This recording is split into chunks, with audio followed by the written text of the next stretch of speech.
Good day to you one and all. It is I, Justin Hawkins. Welcome to Justin Hawkins Rides Again, the podcast. This week I'm speaking to the delightful Elizabeth Zharoff, also known as the Charismatic Voice, from the internet. Elizabeth Zharoff is an internationally acclaimed and world-renowned opera singer. She has multiple degrees in music and voice from Oberlin Conservatory, Berklee College of Music and the Curtis Institute of Music. And she started the Charismatic Voice on YouTube about 7 years ago because she wanted to focus on education and teaching voice to the masses, which is an incredibly selfless thing to do, isn't it? She's an incredibly knowledgeable person about how the voice works, and I really enjoyed talking to her. I feel like I learned a lot just from that conversation. You'll probably find it fascinating whether you're a vocalist or not. There's one little bit where she's describing the technique of doing that whistle tone that Mariah Carey does, you know, the stuff that's an octave over what normal people can do. And she describes a way of constricting the vocal cords so a flap of skin comes over the top and then sort of changes the aperture that the sound has to get through, or something. It's all quite scientific, but she explains it really well, and I thought that was brilliant. And I definitely haven't been in the bathroom trying to do that along to Mariah Carey records since then. No, of course not. Anyway, next week I'll be back with my producer Jenny May Finn, and we'll discuss the crippling problems that some musicians and artists suffer with performance anxiety or stage fright and embarrassment. But for now, please enjoy Elizabeth Zharoff. Good day to you one and all. It is I, Justin Hawkins, and this is Justin Hawkins Rides Again. Now, a little while ago, I did a reaction to a reaction, and it was it was when Elizabeth, also known as the Charismatic Voice, reacted to I Believe in the Thing Called Love, wasn't it? Yes. And then I just went, oh, that's really cool, brilliant, thanks. And then, but it went on to become one of my most successful episodes. So, in gratitude and celebration of that and the beginning of a beautiful friendship, today I'm talking to Elizabeth, who is also known as the Charismatic Voice. Speaking of voice, do you want to sing my theme tune with me? Oh, well, why don't you sing it first? I've heard your theme tune multiple times, but okay, remind me. I'll show you how it goes.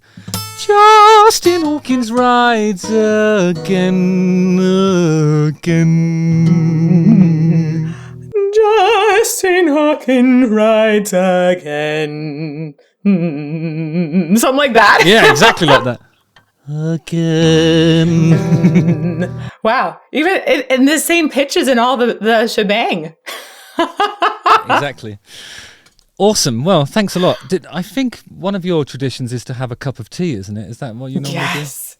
Oh my gosh. I have like so many tea options right now because we have the tea that is almost gone that was some Earl Grey, and then I also have this tea happening with a really awesome unicorn. Thank you, Andy. Anyhow, how shall we cheers? Do you have a cheers in mind? I think mine's a green tea. Awesome. So here's to warm, soothing libations and many happy returns or something. Cheers. I'll cheers to that. Thank you. I did wonder actually when you first mentioned having a cup of tea, I thought maybe the first section of this would just be us drinking tea in contemplative silence. We could do that. I'm not sure who would watch it, but it depends on how well you drink tea. Yeah, that's a good point actually. Right. So go on and show us your tea technique. Right. Like. Ah, yes, indeed. A professional. There's so many sounds you could come up with just in the slurping of tea. Wow. Is this an important ritual when it comes to warming your voice up, or is it just something that you do because you like tea? I think it's mostly because I like tea. Okay.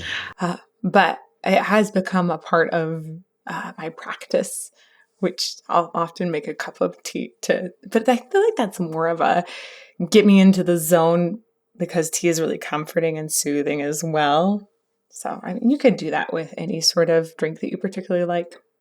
Once I had like some voice problems, and it turned out that they were caused by some acid reflux, or I was eating a hamburger and drinking loads of wine, and then going on stage and wondering why my voice was a bit sort of dry towards the end of the set.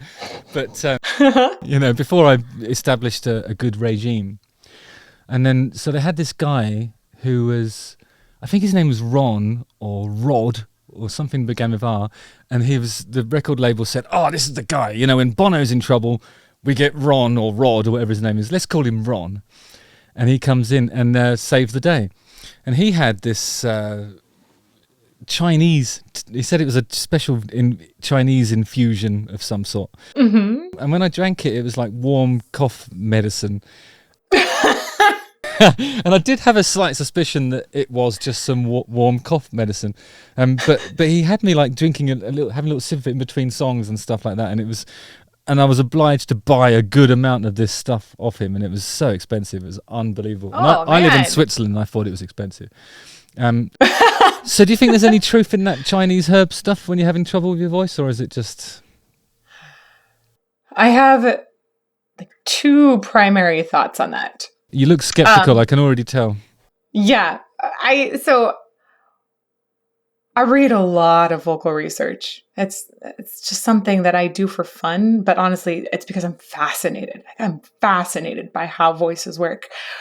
And a lot of the stuff that we put down our food tube, right? It's not going directly on your vocal folds, so it has to go through all the digestive system and whatnot. And a lot of it just doesn't have that much effect on your actual vocal folds. So you think that's because it's going in the wrong hole? Yeah, it has to go through your entire system to have an effect. However, sometimes if we look sort of like at alternative medicine and we talk about the properties that help with inflammation, or maybe a property that helps with coughing sensation to help reduce tickle, those things could help with the voice. But is it going to help the moment you drink it? Swallowing helps? In between songs, you don't think it's going to give you a little boost? Yeah, I don't think it's going to do much good between songs. We know that swallowing is like a little massage for the larynx, essentially, so that can help. And the temperature might feel really soothing. And if you think it's soothing, that's helpful. You're suggesting it's a placebo. I think that the thought has a lot of power. But I mean, ultimately, a few hours after it's gone through your system, there might actually be some good benefits that are coming up. But I just don't think the immediate benefits are going to be that enormous, other than the mental benefits. And those are actually pretty huge. Yes, because I always think that whether you believe you can or can't hit a note, you're right. Right? I believe in a thing called high notes. Yes, as do I. I'm sure you are aware of that. Yeah. So you think that like it's a psychosomatic then? Like if you... A little bit, yeah. Yeah. I think so. What do you think? Do you feel like it was helpful? Well, I'm even skeptical about things like nebulizing. Like I did it for a while because I had a polyp on my vocal cords and it was taken off. Oh man! I had that procedure, and then you had it actually taken off. Yeah, and it was about I think it was the beginning of 2018, and I had a little gap in touring, so I thought I'd go and sort it out. I had a really rough tour at the end of 17, and I was kind of there was nights when I just couldn't do it, and then the last night we recorded a live album. And I pulled one out. I don't know how I managed to sing around it because it was a big one, like when you see the vocal cords, it was kind of right in the middle and it was huge. And it was in the middle. Okay, I was gonna ask. Yeah, so I think it was like the worst it can be really because there was no connection and it was very dry and airy and it was sore at the end of a gig because I was pushing so much air through to get anything. Mm-hmm. And then I found a way to sing around it for the live album. And it was fine. Wow. But afterwards, it's like, okay, I've got to sort this out. I was hoping it would just drop off, which I've heard that maybe 1 in a million falls off. And I was like, I'll be the guy where it falls off, and it didn't. And then, so then my 2 options were to have some laser stuff on it, which would risk cooking the meat around it, or cold steel. Mm-hmm. I decided to go for cold steel. It was a successful procedure. Why are you doing that grimace? That was, Well, because it's so nerve-wracking when a pro vocalist has any sort of procedure that's in their throat. yeah. Yeah. It was kind of like, I think the day before I had that, I was reflecting on what I would do if it didn't succeed, or if it got worse. Or I mean, because in in a low number of cases, you just never can even talk again. You know, it's a risk. You know, as any elective procedure is. You know, so I was sort of thinking, I'll just be a guitar player. That's all right. You know? So actually, didn't take me long to sort of realise that I'd probably just enjoy being a guitar player. You know, be nice. You would have made something happen awesome still, right? You make the best of it, don't you? How did you sing around it? I'm shocked you were able to figure out a loophole around a polyp. Because it was very. I did a lot of work knowing that it was there, and there was one. I remember there was one like radio session when it was an acoustic session. My voice was terribly exposed anyway, and I knew that it was kind of just there, and I was kind of like, I don't know how to explain this, but I could feel which part of my vocal cords were connecting, which bits weren't. And I was able to sort of just use that part, and somehow, I don't know, it took a lot of warming up every time and just getting everything so that the muscles around it were operating the chords effectively. But did you tend to go into like a higher register, like a lighter sound more often? No, no. You mean as a way of like to sing around it? Like, were you using more head voice? Were you using more chest voice? No, I think I was doing everything just as I normally do it, but I think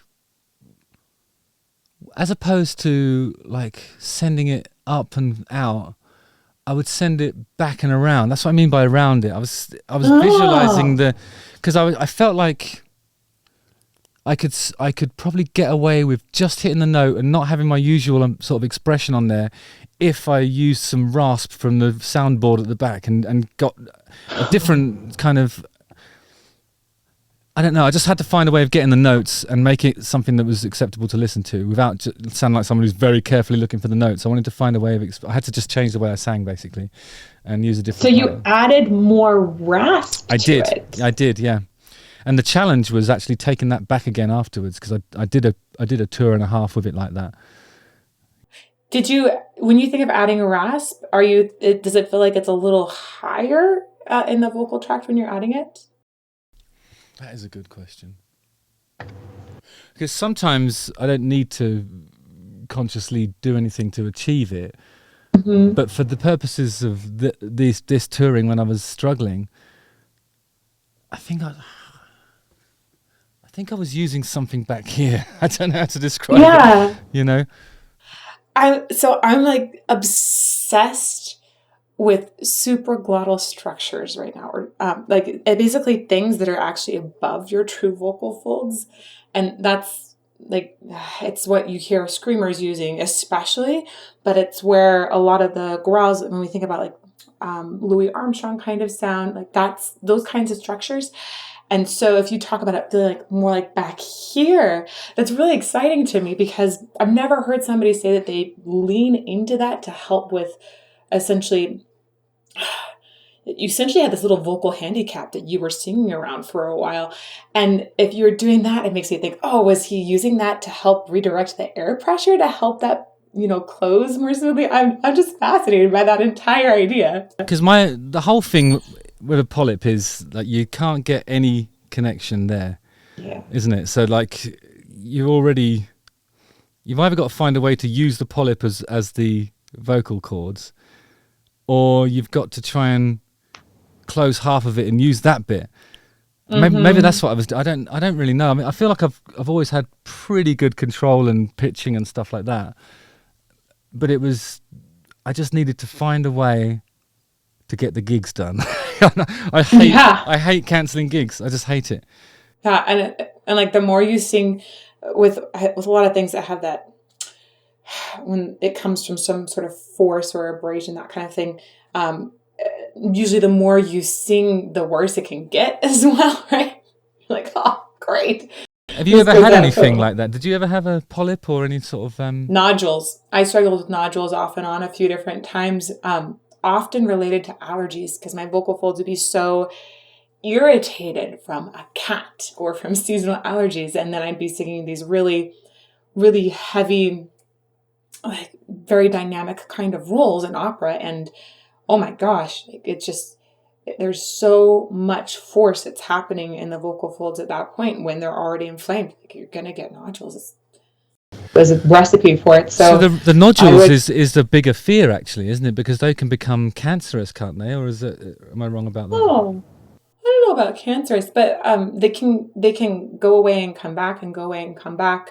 They're essentially like little calluses that develop on the vocal folds, and sometimes they'll harden up, and then it's like almost like you have two polyps, kind of like you have two things in the middle. So if the vocal folds are normally like this and go boop, boop, boop, boop, boop, right? We were talking about that. If there's something in the middle that makes it so they can't come together, then you kind of get these air spaces on each side. And if they're really soft, as they are when they usually form at the beginning, you're able to fully close around them often, but it will become more difficult. If they become larger and harder, then it's more and more difficult to close them. And really, you just really need to stop singing to help clear those up. There are various kinds of techniques like SOVT exercises, straw lip trills, that kind of thing, that can help improve the amount of air pressure you're using, which will reduce that impact collision as well. But they can get to the point where you need to have them surgically removed, scraped off with metal, as you said, right? And that's scary because you don't know for sure that they're not going to come back. So, and also how it heals as well, because that can be something that looks like a callus anyway, can't it? Like a scabby kind of scar bit of tissue or something. Totally. Yeah, it's pretty nerve-wracking. Did you have a surgical intervention when that happened? No, I never had to have that. I went on vocal rest a lot. I was really, really taking care of my voice a bunch. But the thing that made the biggest difference was getting allergy shots. Well, it was actually underneath my tongue, but they were the equivalent of allergy shots. Immunotherapy reduced my allergy reactions overall. And then the other thing that helped a lot was I started studying with a teacher named Stephen King, who's in Houston. He's not the writer. No, the other one. Yeah. An amazing teacher. And he introduced me to SOVT exercises, and I started singing through a straw. Okay, so SOVT, what does that stand for?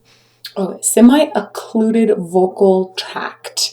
So it's where you put something in the way of the air coming out. It redirects the breath pressure. So there's sort of like a little pillow of air, and it equalizes the air pressure more. It works with some interesting air physics, essentially, inside of your throat to make it easier for your vocal folds to connect, but not connect so hard that they're slamming together. Yeah. So that's why I was thinking I was wondering if you were finding more rasp in the sound. I thought, I wonder if that sort of upper structure was actually helping reflect some air pressure. I don't know if we'll ever actually know. I see.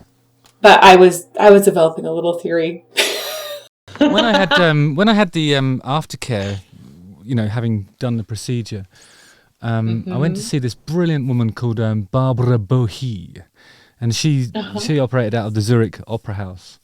And good. Yeah, so she kept saying that I should do opera because I think she just thought I'd look nice in a tuxedo. So she was trying to sort of guide me in the way that a recovering opera singer would do after a procedure like that. And so she was talking about lax vox. Oh, do you know that thing? Is that similar to what you're talking about? That's a tube. That's a tube that you sort of hum through for a few minutes. Yeah. I've heard of that one. I haven't used it myself, but yes, that is exactly that would be an SOVT exercise. Yeah. So what does the apparatus look like when you do the SOVT? Is it like a... Hold on. I have so many options. Let's see. We're going to pull that one out. We're going to pull that one out. I can send you some if you'd like some to be sent. Let's see, what else do I have in here? Do I have other ones? I have them like around everywhere. Oh yeah, I've got that one here. Oh, is that one? Oh, is that one in my other thing? That one's in my other thing. I have multiple straws to sing through. I'm excited. Okay. I have so many things. Okay, so there's this one, which is interesting. This is Dr. Vox. This one has basically it goes and Dr. Vox is the guy who does the Lax Vox, isn't he? That's the Turkish company, isn't it? I didn't think they were based out of Turkey, but maybe they are. I think so. But yes, I think I have seen the two together. I know James Labrie really likes this one, and so that's actually why I got it. I wanted to test it out. I think it's good. Is that the one where they have like a special bracket to hold the bottle there, so you can have both hands free while you're doing the? Yeah, there's also like a little mask, like this. You can use that to. I think I've got one of those somewhere. Right, and that way it gets the stuff from your nose. I chose the lilac one, but I want the lilac one. I think I only had the option for blue. What? Ugh. Yeah, well, I'm closer to Turkey over here, you know. Right, there you go. I like this company called The Singing Straw. Actually, full disclosure, I have an affiliate agreement with them, but that's just because I really like them and like to put the link everywhere for people to get singing straws. But this is cool because it's a little tube that has 3 different sizes, so the diameter of the straw really matters. I don't know if you can see there. You've got like a medium, a large. I've never tried to sing through a very narrow straw like that before. Narrow is best for really, really high stuff, so it works very well for a coloratura soprano, but I haven't found many guys that will train through the little one, but you might. Maybe I will. Yeah. You just like sing through it, basically. So right, but you don't have to put that in water or anything like that. You just literally sing through the tube. The different diameters of the straw sort of compensate for like the different amount of water would.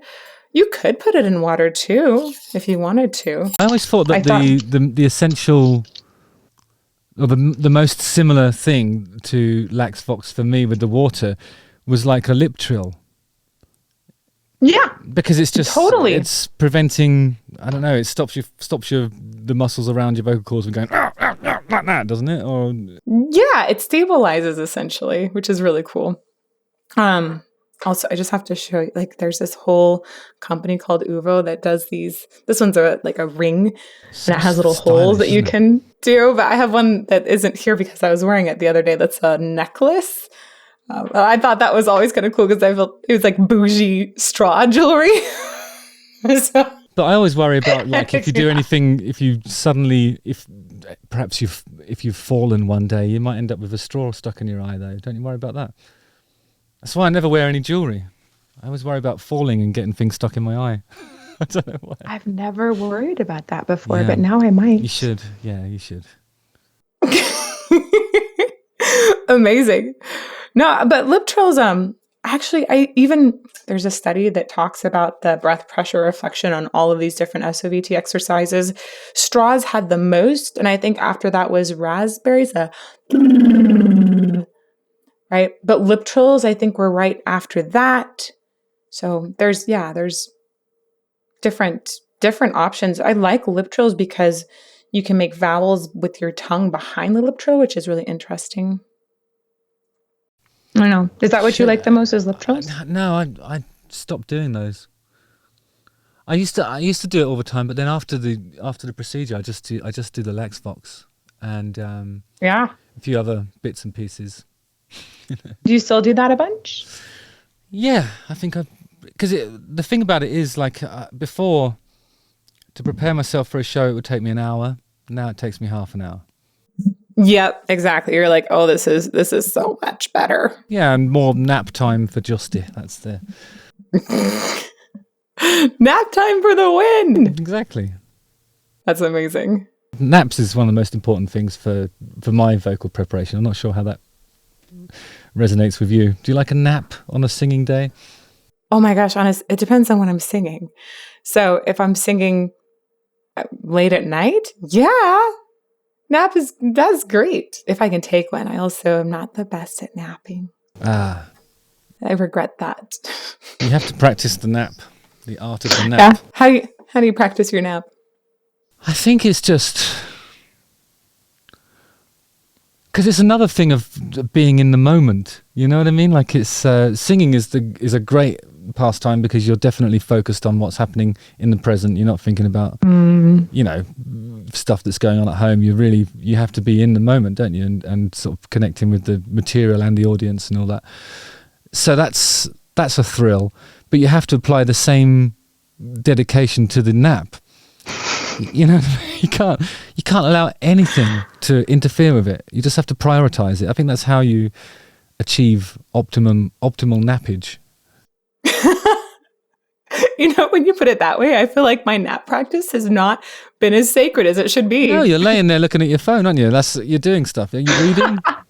Or just thinking too much. That's a killer. That's the real villain of nap time is the thoughts. You don't think about stuff when you're singing, surely. Well, I mean, I really feel that I've trained my brain to shut a lot of things out when I'm singing. Yeah. So I'm just focused on singing and all the sensations. That's so much to think about. What if I just focused on napping and all the sensations of napping? Yeah. Imagine that bit when you drift, just that bit when you realize you've gone and then you come back and say, oh, I did it. I've got to do that again. And then you're off. It's the best feeling. Oh my gosh. I could do a practice regimen in napping. Yeah. There you go. Make an online course about it. You know, I'm sure that your singing and my singing, even if you just reduce it to the singing, it's a physical endeavor. And I think you're probably like me, like when you fall asleep, you do that because it's your muscles are just letting go, aren't they, at that moment? Mm-hmm. And you sort of, unfortunately, it jolts you back up. So I think you just have to learn how to ride those, really. And live for the jolt.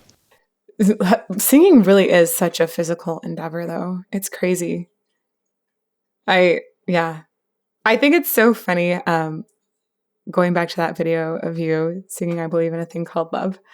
It's so funny the way you have your mouth working around. And I was like, I think he's actually, like, I didn't think it was recording you, obviously, because you're moving around a whole bunch. But the way you move your mouth when you were singing that video, it was, first of all, very cheeky. And then also just super active. What you mean in terms of enunciating the words and all that? You know, when we used to work with that particular video director, who's Alex Smith, and he's brilliant, I would always have to have the track really loud and I'd sing it properly along to it. That's awesome. And I don't know, because what I want is if there's a close-up or, you know, a shot from the side somehow, I want to see spittle and stuff coming out. If it's a cold day, I want to see the mist. I don't think it's, whenever I look at a video, I can always just feel it when the singer's not doing it properly. And it's frustrating, really, because what is this? It's not a fashion show. We're not. I mean, I am a vain individual, but in that moment, you've got to live with for better or worse, the way you look when you're singing loud, because that's what people are going to get when they buy a ticket to come and see your band. You know, they're going to see that. You know, so I think it's important to do it properly on the night, really. I had a mentor once talk about how all singers need to be okay with being ugly because we make ugly faces sometimes. Totally. I mean, I'm more than okay with being ugly. I mean, there's one thing that I just really struggle with, though. Whenever I've had any sort of guidance, they've always talked about that diaphragm thing when you push your belly out to fill your lungs up quickly in between lines. Do you know that stuff? Do you do that? Oh, I talk about that a lot, but I feel like that's very two-dimensional on the diaphragm. Well, I guess it's three-dimensional, but it's just lacking. It's basically taking the front 180 degrees of your diaphragm, when your diaphragm is essentially a dilapidated Frisbee. So what about the backside of the Frisbee? And also, if that's just focusing on your diaphragm, like you have an entire thoracic cavity. Your breath is a complicated function. So I think when people think just about their stomach, that's step one. Okay, well, I've only ever been a step, and too, you know what? I think when I do stuff, it's all natural. You know, I don't really have that kind of training. But it's always when there's some sort of holistic issue, I might be ill or something, and then they're trying to help me get through a show. Yeah. they'll say that thing about the breathing, and I'll be like, okay, I'm all right with looking ugly when I'm doing like my face is contorted in anguish because I'm singing this note that's just way beyond the realms of a normal human being, and I'm trying to hit it. I can live with that, but there's no way on God's earth that I'll be sticking my tummy out at the same time, because I'm wearing a cat suit half the time. You know what I mean? I'm in a lycra outfit, and nobody wants to see me like that. Like that. Do they?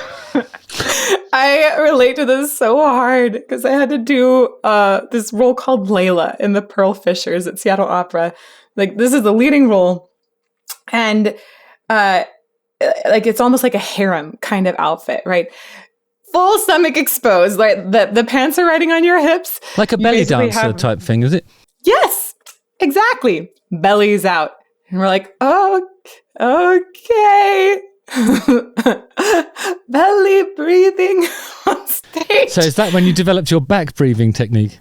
I worked a lot more on my back breathing then. No joke. I did a lot of yoga to cross-train for that too. So I was thinking about breathing in all kinds of areas of my lungs, but I also had to be okay with people seeing my belly sometimes when I took a big breath. That was... I had to get over it a little bit. Because, like, so, I mean, I don't know, in the rock realm, there'd be a microphone concerned as well. And there's one moment when I had like I was holding a microphone on a boom stand, and then I knew I was doing it because I could feel my belly hitting the mic stand. You know? And I was like, oh, shit, what does this look like? You know?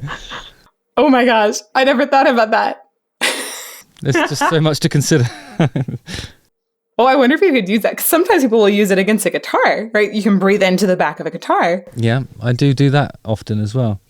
Yeah. I have mine slung pretty low though, so even the guitar wouldn't conceal it. It was still come over the top of the guitar. You know? Just fold over the top. There have been times in my career when it's folded over the top, yeah. Hey, sometimes a little extra padding can help with the support, you know? This is a body positive interview, obviously. Yes. You know, we're all... Thank goodness. I think there's some validity too to having truly a little more there to help with support. At one point I was singing. Do you call that ballast? Ballast? A bit of ballast. A bit of ballast. Yeah. I think I've heard that used before. I haven't used it, but I like it. A bit of carrying some extra ballast. Would I say that? Yeah, because when I think that's something that people used to say about me. Like there was a period around about 2006, 2007 when I did have a little more ballast, and it was. But people would say it in a sort of light-hearted way, as if to say I was becoming more big-boned. Euphemistically, you know. Like, yeah, I got it. And I literally at one point had a couple of different coaches tell me, you know, if you gained 10 pounds, 20 pounds, you'd be able to sing that role better. I think opera might be one of the only industries where they say you should gain weight to sing better, gain weight to progress your career. I don't think a lot of people got that kind of feedback, but for super dramatic roles in a younger age, there can be a little more grounding. And there's some theories behind this of like, oh, it helps keep your lungs expanded rather than having your skin sort of tight and pulling them back down. I found that it was easier to sing Cleopatra, from Anthony and Cleopatra opera. That was like a huge dramatic role, and I sang it very, very young. I found it was easier with a little more weight, but I also don't want to be judging if I'm going to sing a role really well. So do you think that, like, if I did enter a phase of my life now when perhaps I am carrying more, but at the moment I'm not carrying much ballast, but if I did decide to sort of start carrying ballast, would I be able to use that as an excuse if people observed the difference in my physique? And do you think that's something that people would accept, or would it sound like an excuse? Oh man, I don't know. I think I would be very much, I don't know on that. I know that losing a lot of weight suddenly and then saying my voice isn't as good as it was when I had more weight, people would believe that because but they'd assume you're ill, wouldn't they? not just that, it just changes your feeling of support, right? I know there is a whole thing about a famous opera singer who was supposed to lose some weight for a particular role, and when she did it, and later, and there's this whole, like, I think it's called like a little black dress thing. When she did end up losing a bunch of weight for something else, she felt that the quality of her voice was negatively impacted. Even Maria Callas at one point lost a bunch of weight, and people talked about the quality of her voice not being as good. So there are instances where sudden and extreme weight loss definitely, I would say, have been recorded as negatively impacting a voice. The reverse of gaining weight and gaining a better voice, I don't know how many instances there are of that. I think there's just hearsay. And that's also valid. So would people doubt you? Some might. I would believe whatever you felt. Yeah. Just felt like eating loads of food. Yeah. Bring on the Nutella. How do you not eat 10 billion things of chocolate being in Switzerland? Excellent. Yeah, I'm not into it. Just don't like it. I liked it for a minute, and then it was like, because I'll only eat stuff if I'm hungry. Mm-hmm. And then if you do that, then you definitely notice the ballast immediately. And I don't mind carrying ballast, but I want to do it in a gradual way. You know. And I don't have the discipline to not just eat loads of chocolate just because I'm hungry, you know. I'll just leave it alone. And you're vegan, right? Right? So I feel like you'd be missing out on the milk chocolate, which to me, I think Switzerland's milk chocolate is some of the best. So. Well, I wouldn't know. But the thing is, the dark chocolate is extraordinary. It really is. But you can't have loads of that, luckily. I wanted to ask you, actually, do you know that thing you were saying about when you suffer with allergies and that affects your nodules and stuff? Are you a vegan? No. Have you ever tried being a vegan? Oh, I have tried. So at various points in life, I've done elimination diets that are very, very purposeful, and we'll get down to being vegan at one point. And there are definitely things that can clear up with that. But because I did hear a rumor that there's, I think if you're with a vegan diet, then somehow some people experience, you know, their allergies not being as you know, debilitating as they were before. And I really think it all comes down to inflammation in that case, because with a vegan diet, you tend to be very low inflammatory. And that's one of the amazing things about it. And one of the reasons it's so good for your body long-term as well, because inflammation is just bad for your body. Yeah. Right. Naps help with that too. There you go. So naps, vegan diet. Mm-hmm. Yeah. For me, I really like having some milk products. And so that was one of the things that was always hardest for me to get rid of when doing an elimination diet. Man, I actually had to do a really intense one for my son because he's 9 months old now, but he was at about 3 months, between 3 and 4 months.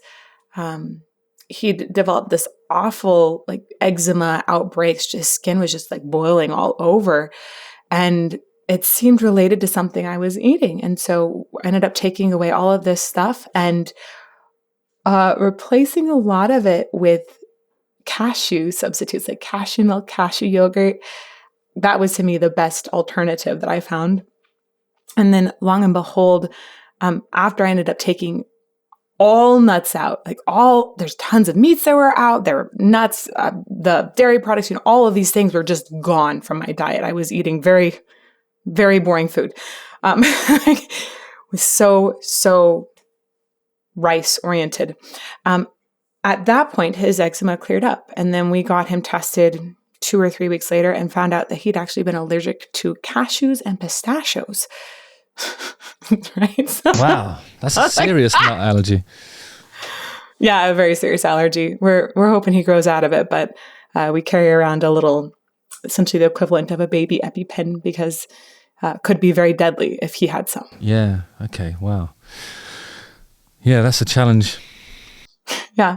But cashew milk was the best alternative milk. It's probably the most expensive as well. I was willing to do whatever I needed to do to help things clear up at that point, which I did the wrong thing. Our old drummer used to tell us the same thing. He used to say, cashews, they're just the same as peanuts, really. The reason why they're more expensive is because it's difficult to pick them, because I think some of the leaves around them are poisonous. So you get danger money for picking them, and it makes them expensive as nuts. Whoa. Yeah, good. I didn't know that. I didn't know that either. I'm not sure if I do know that. I think that's just something that a drummer told me once. Well, what kind of alternatives do you like? Do you have a particular alternative milk or yogurt that you go for? If I'm going to do a nice breakfast cereal, I'll have an almond milk. In a coffee, I'll take oat milk. I'm not big on vegan cheeses, so I just don't have cheese, which is sad because I often stare longingly at a fine English cheddar, and I'll see my brother just really enjoying it. And but then I know that if I have a bite of it, then the top of my mouth's going to go funny. No. There's certain things that I've lived without for such a long time that I know that I'll have a weird reaction if I start it up again. I'm not just talking about foods. I'm talking about a lot of narcotics and other stuff as well, which I need to sidestep at all costs. It's been a few years now, so I don't know what any of those things would do to me. Probably make me crazy or something. What's that?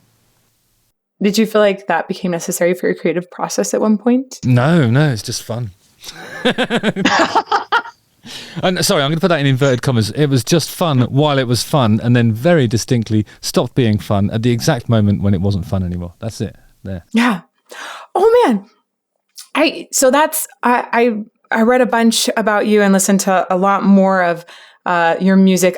I will say I've been saving. There's a Christmas song that you guys did that I'm actually going to not listen to very purposefully until Christmas time of next year, because I always am looking for great Christmas songs. But I listened to a whole bunch of other things in the catalog and read more. And one of the things that struck me as most fascinating about you is that you distinctly went away from singing with the darkness at one point and then distinctly went back to it. And I think about things that weren't fun that maybe became fun. Did you just need a different season in life? Like, I'd love to know more about that. Okay, well,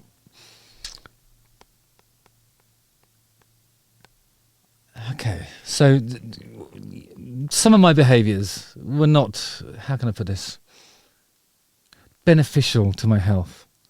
And when the time made itself clear that I needed to do something to change those patterns, I struggled. Like I found it difficult to be in the band and maintain an abstinent existence. And then eventually, when I really had to do something about it, it became obvious to me that I would need a complete new lifestyle, really. I knew I'd lose a lot of friends. I knew I'd lose important relationships. I knew I would lose the band. And I knew that if I didn't do those things, my other option was just die. So that was those are my choices, really. You can't say to a band, this is going to be a hiatus. You can't. It's an indefinite hiatus because you can't expect people to wait around for you. It has to be a clear thing, and it takes as long as it takes. I think when you get sober, one thing that people don't really have an appreciation for is the fact that the adjustment period after that can take years, and you're sad, and you can't be around the things that triggered you in the olden days because you're so sad that you're not strong. I really needed to put my recovery first, and that was difficult for people around me to understand, and it seemed like career suicide, but actually it was the opposite of that. It was something I had to do to stay alive, really. And then I don't know, because I think for me it took about 7 or 8 years before I could say that I was actually enjoying anything again. Because I feel like when you do those things, that becomes your normal baseline experience, and then in between you dip like that, and that's why you chase that again. I don't know if I'm explaining this very well. So every day was like that mythic struggle, to get to normal, and then normal became using. So once you cut it off, your baseline is there. And then I think it's a question of how long it takes to get back up to normal without any, chemical assistance. And for me, that was a long time. It really was. And I wasn't strong. And I think the mistake a lot of people make is they think, oh, I've quit for a bit now. It's all right. I'll go back to doing what I love. But you've got to remember that what you love has associations that you need to detach to be able to actually survive that process. So when you did come back to being with the band and doing the thing again, but not the non-sober thing, how did you protect yourself? I think the whole culture had changed anyway. That was one of the reasons why it was okay to sort of come back, was everybody had grown up a bit in that period, I'm not talking about the band or anybody in specifically, but we'd all sort of built our lives up again in a certain way, and then the focus was sort of what's it like when we work together, aware that the one thing we don't want is some sort of relapsatory moment which sends us all back to square two, not square one, square two, the second state of being. Nobody wants, The trouble is, we all sort of grew up with families that drink, and it's just the way the hard thing to sort of detach from it all is the fact that at the beginning, the way that when we were behaving badly, it seemed like the worse we were behaving, the more successful we became. It's very easy to sort of recognize that correlation, because we were a real rock and roll band and there weren't any real rock and roll bands. Everybody was just straight edge, clean cut, polite people, and we were just some boozy kids from East Anglia who were just pissing around, and it was great fun until it wasn't again, as I said before, that's it. Yeah, that's interesting, because I'm thinking right now, when I go back to new real rock and roll bands, the one that's come up I know is one that you also reviewed on the channel, though I haven't seen the video, was Greta Van Fleet. Oh yeah. And the way that they had that classic rock vibe again, that's coming back. Also brothers in the band. Yeah. Do you feel like, do you feel some sort of kinship or like older brother sort of mentality towards them?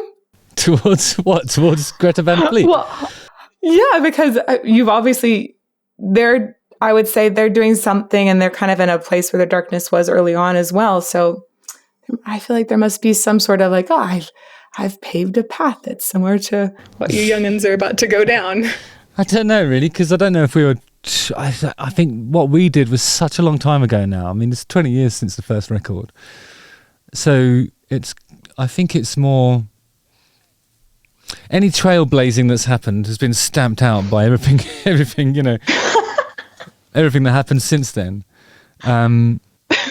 So they're almost having to blaze their own trail. I really respect them, because they're doing like, I like the way they're developing from what I thought was very much like a Led Zeppelin. Everything was like from the aesthetic, the visual aesthetic, and to the way he sings, and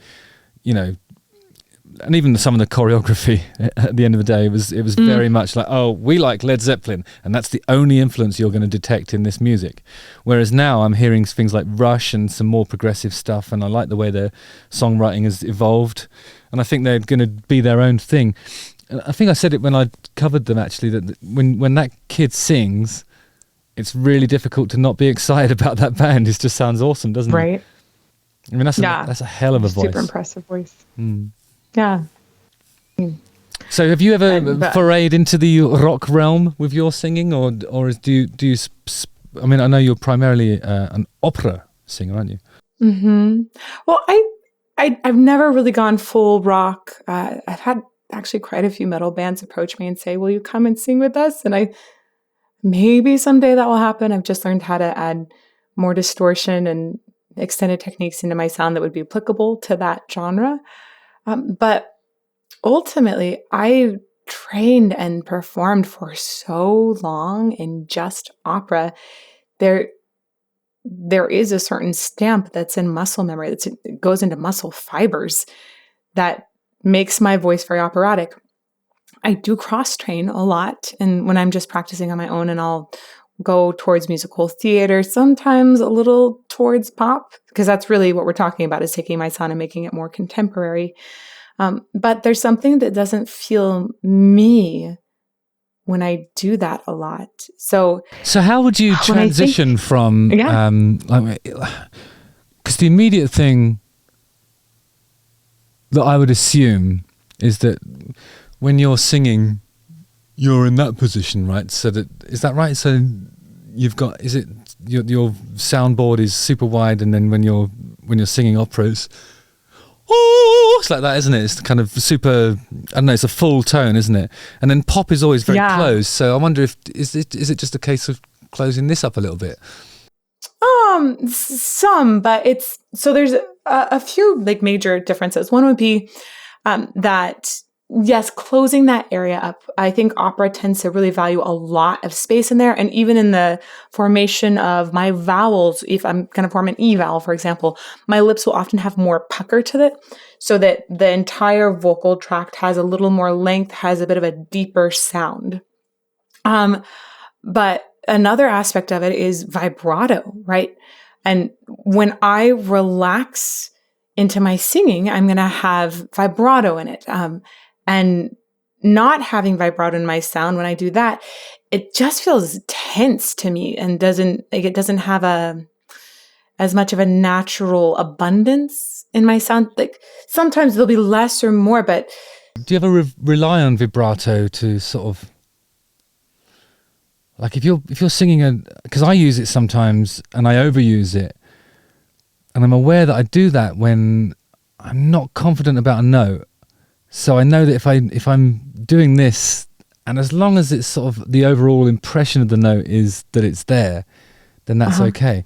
But I've had it once before where I was singing a really difficult note, and a friend of mine just observed it as sharp. I felt like it was flat, but it was just, I was probably on the money, right? But the vibrato was pulling me up and down. Yeah, and like the excursion of the vibrato, like how far above or below it goes. Sometimes if it isn't equal, it will be observed as being a little different, or sometimes if it's like up and then down, like finding that super evenness. But definitely if it's super wide, it can throw a person off about what pitch it is. And that's, I feel like that is a really big danger, especially for opera singers when you age. The vibrato can really easily get little flabby, out of control. For me, when I started practicing again after giving birth, first of all, it's so hard to bring your voice back after you've been away for a while. And I really had a lot of problems with reflux during pregnancy, and then practicing with a baby in the house, practicing opera, like it's just, when am I going to do that? So definitely, it's been a bit of a roller coaster, and when I can find practice times with the baby around, but bringing it back. What was that? I'm going to change your life right now. Oh my gosh! Please change my life. What's that? No, actually, I love my life, but I want to hear your. I'm going to enhance what you've already achieved. Why don't you get a Studio Bricks vocal booth, something like that? And then you can have the baby outside the vocal booth. You can be roaring in there, and the child will sleep.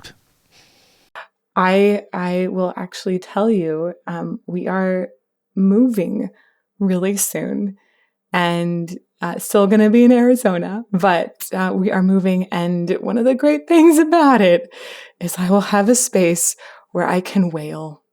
The whale space. That's it. So important to have a whale space. Very, very exciting. I've had less time when I could do it. I still have gotten back to practice, but that practice has been focused on sort of trimming things up, because that vibrato, again, for opera singers are so used to using it, you have to get it back in shape. So do you think that an older, because I think what you're implying is that an older opera singer has come to use the vibrato as a crutch, but hasn't actually developed it or maintained it in the. I mean, I'm obviously trying to. Are you slagging off older? Well, I don't think that it's. I hope that it's not offensive to anybody, because it's pretty widely known that sometimes older singers have a wobble that is developed, but it isn't exclusive to older singers. Just putting that out there. I've helped younger singers who had gone into wobble narrow that down, and I have to work on it myself too, going away and then coming back to it. So that is no shade at anybody. That's just one of the ways that I think opera singers probably need a little more attention when they're bringing back their voice. I don't think that just applies to opera singers, actually. Probably not. I feel like if you see a singer that's had longevity over 2 or 3 decades, or even more, if they have a vibrato at the beginning, it tends to be like that, and then by the end of it, yeah, exactly. Dio is a great example. His vibrato definitely got wider as he was aging, but he aged beautifully. I think that not taking a full vocal break can really help with keeping things tight, but I think it's very likely to happen if you've got vibrato, period. Do you work with that very much in your voice?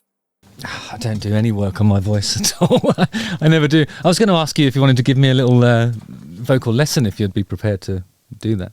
Oh my gosh. I would first of all say, don't take anything that I say and keep it if it doesn't help you, because what you're doing is so incredible and just so intuitively amazing. Like I always think that there are things people can do to fine tune or reach their next level. But I hate it when people go in and throw the baby out with the bathwater, when they go in and say like, oh, I'm going to try this. And then it's... I'm pretty good at ignoring stuff that doesn't make sense to me. Excellent. Yeah. Anytime you want to talk now? What do you want to do? I think, I don't know. If somebody came to you and said, yeah, I'm a rock singer, I want to transition into opera, what would you say? How would you get it? What would be the first step? I mean, buy a tuxedo, presumably. Gain 30 pounds. I'm just kidding. No, one of the main things I would do is to take the person, a lot of times in contemporary singing, sometimes we'll just call it forward placement. And I would say, put a lot more dome, send it out the top of your head a lot more. So if you have a little more yawn in the sound, you'll have some space there. There's also just really allowing this. You actually mentioned earlier having this space. You talked about the soundboard. I thought that was such an excellent analogy. Just having more space there as well. And sing your intro. Of course. Justin Hawkins rides again. Again. I love the end, by the way. Okay, so even the way that you start that, actually, and one of the things I think is attractive about your sound is the fact that it starts in this lighter area of your voice, and you go down and you essentially negotiate some registers there. I think a lot of opera singers would say you start that in your falsetto, but probably because contemporary, you I think referred to that when responding to me as your head or mixed. I don't know, because falsetto always implies a softness somehow. I think in contemporary singing it can, but you also have like countertenors who are singing in their falsetto most of the time in opera, and they're having to project that entire sound over an orchestra. So, okay, but that still counts as falsetto then, does it? 100%. Okay. Yeah, sometimes we'll call it reinforced falsetto. Because you know when you see a singer like, for example, Matt Bellamy from Muse. Oh my gosh. And he has two microphones set up, and one of them's for his low register, and that's where he's all comfortable. Yeah, it's all good, I'm loud here. And then when he goes, oh, he gets very quiet, and he has to move over to another microphone, which is more saturated and has and sort of, it's got some stuff in the signal chain that I think adds some distortion that he's not putting on there, but it's sort of in keeping with his lower register. And you know, people can deny that all they want, but I know somebody that worked for him, so I know that to be the case, that he needs a bit more level in that higher stuff.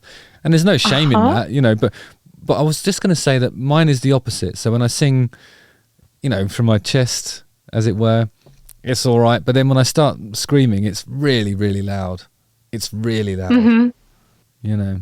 So in that top note that you're starting, does it feel like it requires a lot of pressure to sing? No, because that's not high for me.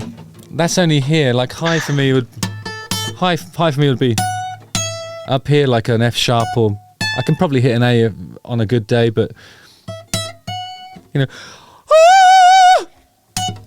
oh yeah, that is soft because it's just easy. You know, I could probably do it in full voice. That's what I was. If you could do it in full voice, would it then require a lot more pressure? Oh, yeah. Joe. No, not really. I just think it needs a bit more warming up. Yeah. It's right on the edge because this is right.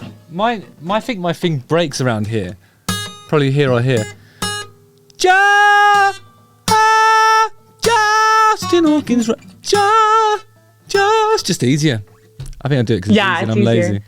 Yeah, I would definitely call that flip on the in opera and classical. Like I definitely would call that falsetto because that sound to me, it sounds like there was the big switch. But people, when they go up in their falsetto, it's the same sort of deal. Like the higher you go in your falsetto, again, you're going to need more pressure to support that sound. So that makes sense that in your top, you could have a really loud sound and it might actually be reinforced falsetto there. But, you know, ultimately it doesn't matter. And this is why when I think about registers, like the point is to help the sound be awesome. And you've got an awesome sound. So we can talk about maybe how somebody else could get there.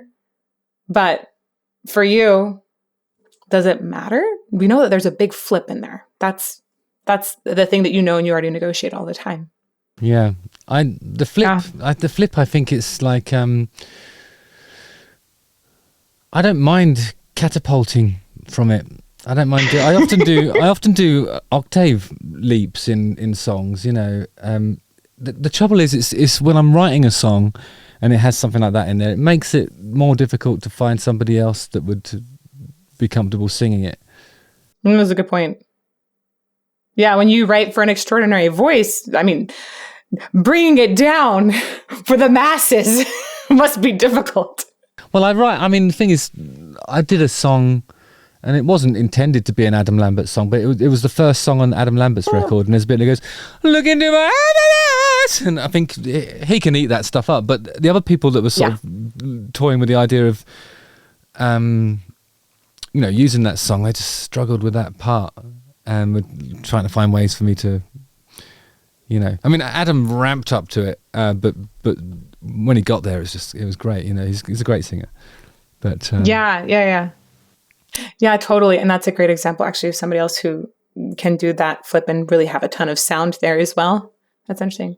But the trouble is, beyond Adam Lambert, I don't know who else I can write songs for. You know, you know. Perhaps yourself, if you do transition into something more rock-based, perhaps we could write something together. Right there we go. If I go in that direction, I'll like knock. Yes, you know where I am. But So if I were to take your sound and say more operatic, one of the things I would probably do is take this feeling and say, like, you still want buzz in the front of your face, but you want to open up this space way more. You already start opening it up just in what you do naturally, but like just open it up way more. And then in some ways, when you do an in, instead of going, having that rounding of the lips. So can you just sing like Justin Hawkins rides again, like that. Mm-hmm. And when you do again, and then I would also think, like, how much like honey can you string the whole sound together? You know, like where it's like taffy, taffy, taffy, and the sound is pouring out of you the whole time. Does that make sense? I'll try and visualize that. Justin Hawkins rides again. Oh, you mean like when it sort of gets sticky like that? Yeah, that's a good way to describe it. Because you can feel it, can't you? There's like a go. There it is. I try and adjust the soundboard bit and then find the thing that's super resonant. I mean, it's different when you've got a microphone all the time. I love that thing that you said about singing over an orchestra. It's almost like that's how I ended up sort of singing in that higher stuff that I knew was louder, because I'm always doing battle with two electric guitars. So it's nearly the same thing, but there's still a microphone to cheat the low stuff. Mm-hmm. But this low stuff, when you open that up, the mouth shape really helps, doesn't it? I'm moving it around back there. I know. Often what I'll think about is like almost sending it up into a dome and then sort of tumbles forward out of it, so you can keep a focus on the resonance, but you go through the dome first. Oh yeah, then it goes. It feels like something's that was actually the last go around there, isn't it? And then you kind of like feed air that goes whoosh the whole time. And often that'll create a nice vibrato shimmer that just is ever present. In opera, the really early opera is different, but most, like the verismo, the kind of opera that we think about as opera, you don't want the vibrato to ever go away. Right. Yeah, it's omnipresent, isn't it? How do I do vibrato in that? That's a golden question. For this kind of vibrato, you simply have to find efficiency in the phonation and relaxation. It's about balance. And to be very, very honest and transparent about this, vibrato is one of the areas that is actually most confused in research. People need a lot more, but what we believe is happening is that there's a relaxation that happens between muscle sort of holding things in place, and you actually get like this vertical bobbing that happens. So that happens when you have balance in the sound overall, and probably a lot of pressure as well to create that resistance that's going to then bob around. Okay, that's really cleared it up. I know. I think I just complicated it more and more. But then how fast does it go? I mean, is there any sort of guidance on that? I mean, because I don't think it's... I can imagine that some of the confusion comes from people thinking it's a fluctuation of the note itself. Some people thinking it's the intensity of the note, which I would probably visualize that as a forward and backwards motion. And then there's the bobbing that you're talking about. I imagine that being the note going up and down. Whereas I think if it's so hard. Yeah. There's how close it is, like the frequency of it, and then there's the excursion of it as well. So it's a combination of those things then. It's it's the intensity and the note.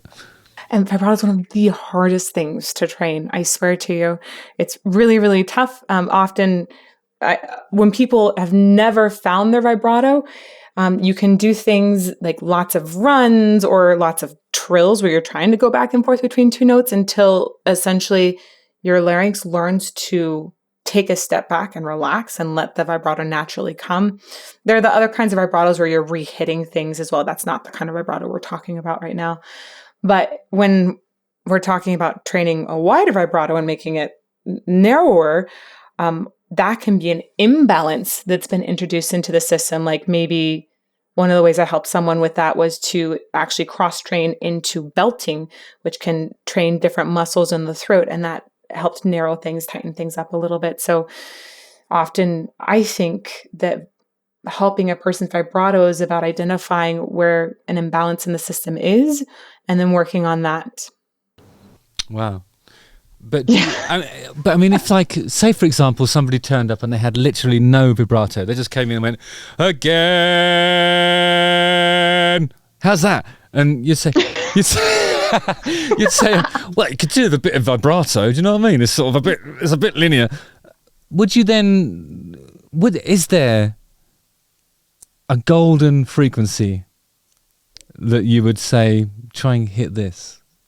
Oh, no, I don't think there is a one bite fits all with vibrato is the immediate answer. But what I would do is go to extremes in their voice to see if we can find it. And the things I found effective is to work on really soft or quite loud, because often it'll appear with a different dynamic, or it'll appear with a different vowel, because a vowel shape will loosen things up, like an oo vowel versus an e or an ah. I'll go to those 3 cornerstone vowels. And then that's really interesting. Yeah. Once we find that sweet spot, then if we hear it start to just relax a little, then I give them a bunch of exercises in that area to essentially jumpstart a vibrato. Okay, so let's do this. Let's say I'm Simonon. I'm just going to write this down. Simonon Grange Hill, right? I'm an upcoming. I'm completely unheard of. I've just decided I want to be an opera singer. I've got rich parents, and they've sent me to you, right? I rock up and I go, yeah, how's this? So you say to me, so you'd say, try that at a different softness. You'd try. So I go, oh, and then oh, and at some point we'd find an area where. But do you, in the case of Simon and Grange Hill, do you think that it's not about the softness? It's about him relaxing in your company, to be able to sort of have the confidence, because he must be aware that to sing opera he would need that fluctuation. I think that's a huge part of it. Yeah. I think relaxing, because if everything is gripping here, how do you find that periodic relaxation between contrasting muscle groups? Like, it's all gripped. If I had to guess, I would say more people overuse a flabby vibrato when they're tense, because I would say it's a comfort blanket. I would say maybe like really pro musicians, maybe that have found the vibrato, but for newer singers, I think often what happens is you get a tremble in the voice that isn't actually a vibrato. You mean like so then Simonon comes in, he's terrified. He knows he wants to do this, and the pageantry of these opulent settings in your chamber of education is just like, it's all too much for him. So now he's like, would it be like that? Yeah, kind of like that. Yeah, where it gets like that kind of thing. So that's his heart probably pushing it up. Yeah, that can be a vagus nerve firing and saying, I'm so scared. And the vagus nerve, right, that goes straight into your larynx and innervates those nerves.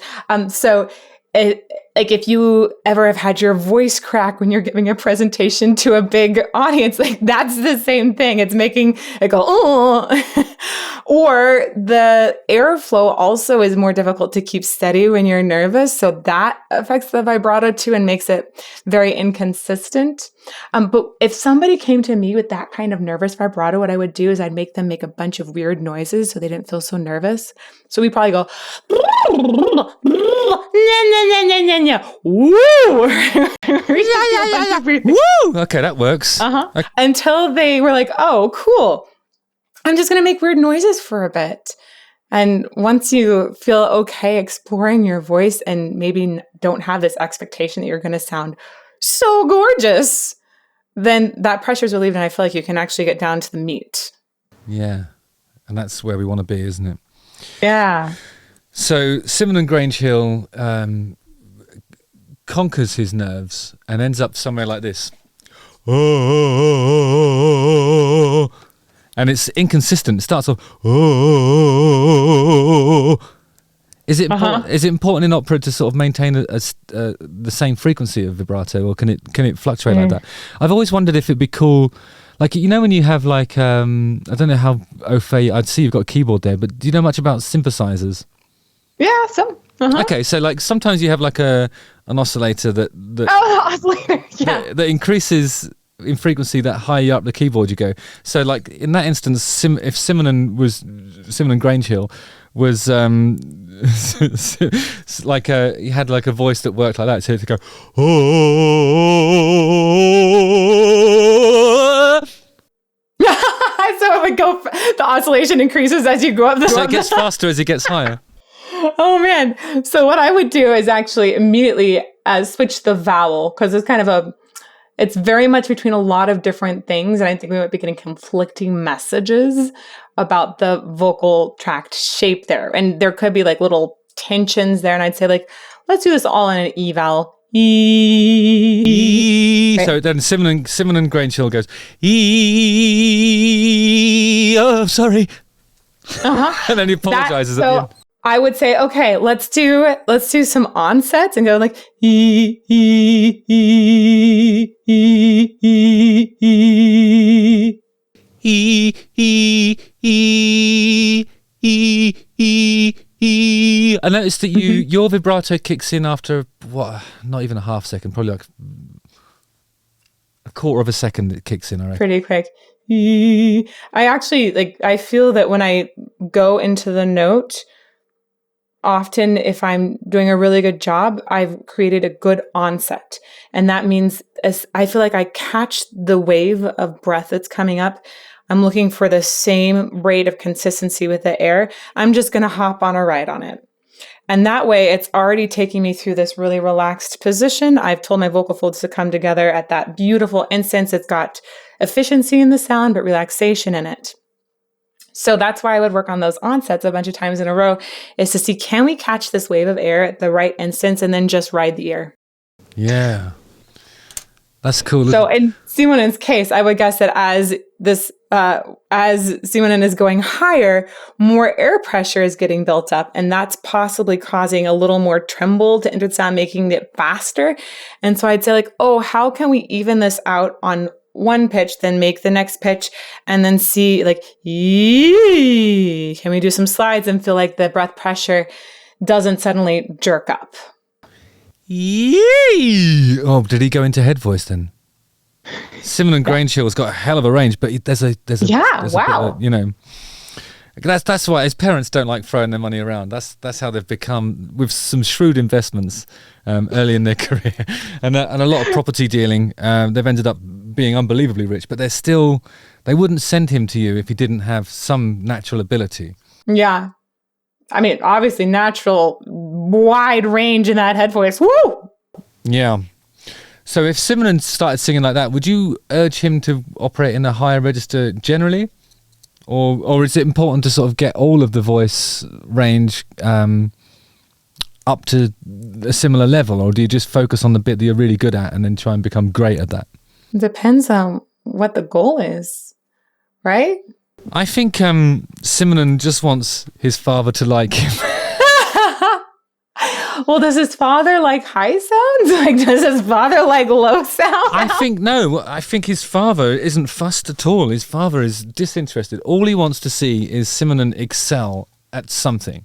So for Simonon, he just wants he wants to see some flicker of admiration in his father's face when he's doing this.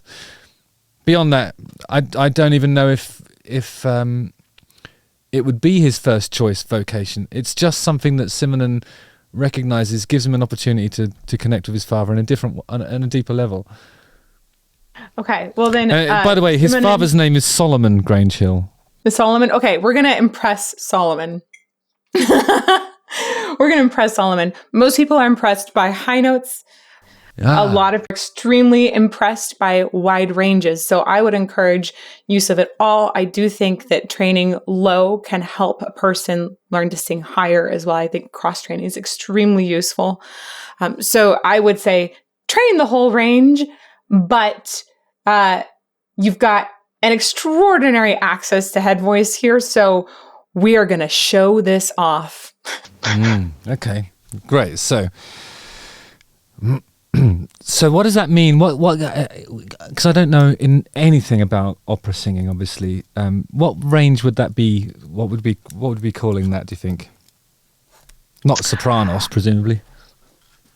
Well, no, honestly, castrato maybe for Simonon. So if we're really going for opera for Simonon here, we say Simonon is dedicated, must do opera. If we're gonna sing in this really full head voice kind of hooty, honestly reinforced falsetto kind of sound, Simonon's going to go train as a countertenor. However, Solomon might say, I don't really like countertenors. There is a strong visceral reaction that many people have. If Solomon says like, oh, actually, oh my gosh, that gorgeous Baroque music that you just did, I am moved by it, then we're just going to train as a countertenor. However, a lot of times countertenors, they have a bigger range that's really accessible in that upper area because their shift to that area happens a little lower. So instead of going to a tenor, which is the next step underneath, we'll actually have baritones that are often countertenors. Again, like where you talk about your flip happening. For you, if your flip was happening a few pitches lower, then we would say like, oh, let's do this like in a baritone range, because then there's a depth in that lower register that's available. And baritones sometimes go up into this pleading high area that is just heartbreaking. That stuff. Well, they'll go like, ah, and then they're like, ah, and how they go weep in the sound, right? Oh, and that's when the falsetto is actually quite soft, isn't it, in that instance? Because it's anguished. It can go into... Well, it's so interesting. Sometimes they'll do a thing where they actually add this other cover, so they can do like a weep that's quiet, or they can get into almost like a fuller hooty sound. So you often will find that tenors are pushing up that full voice like crazy. They want to belt big, the high notes. Baritones have high notes that they belt, but they're usually lower than tenor high notes. But when they go up to those really, really high notes, they'll flip over and they'll make you weep. Actually make a grown human being cry. Yeah. Let's make Solomon cry. Because I think like, a tear that isn't brought on by disappointment, that's the ultimate goal. You know, because he's seen his dad cry before. No,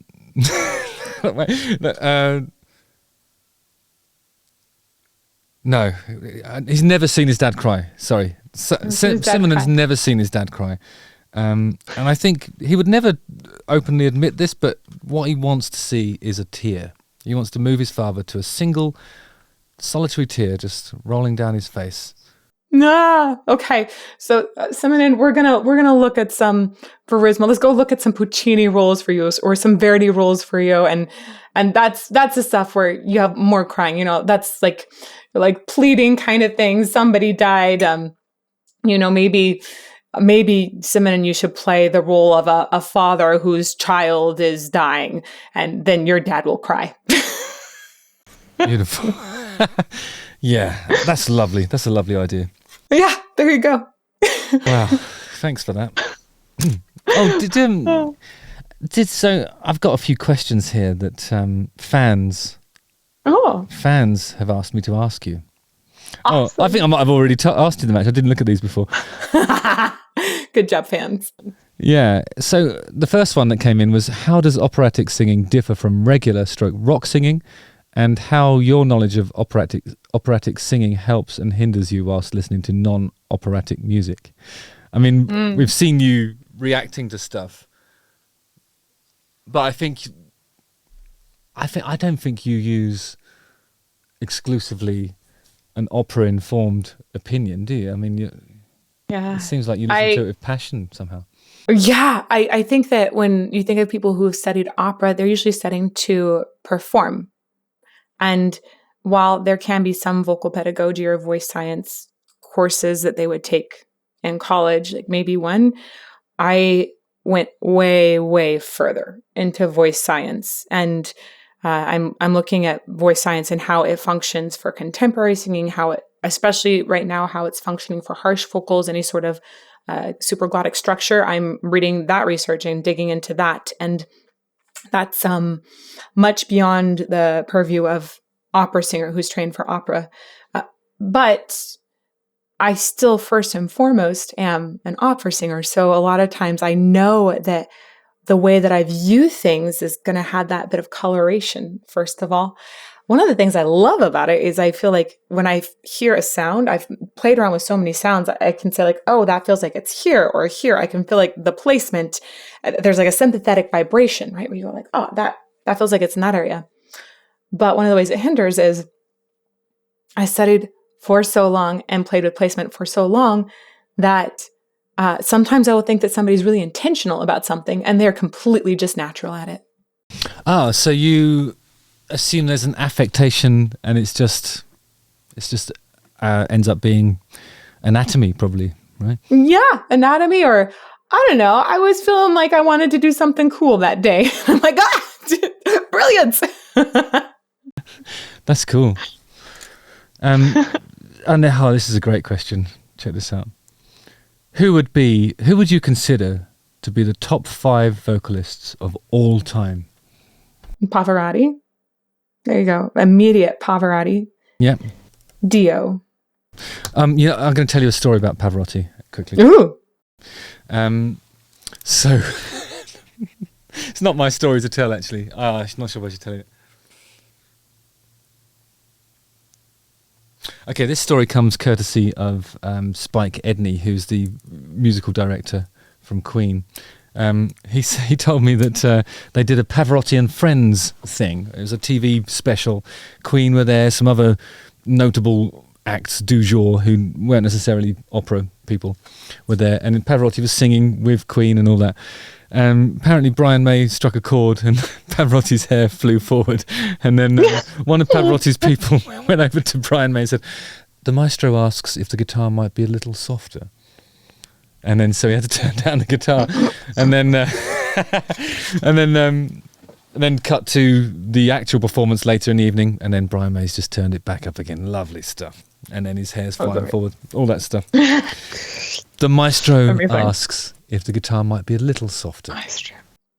Man, he's so like has that elegance, but also that benevolence that goes with it.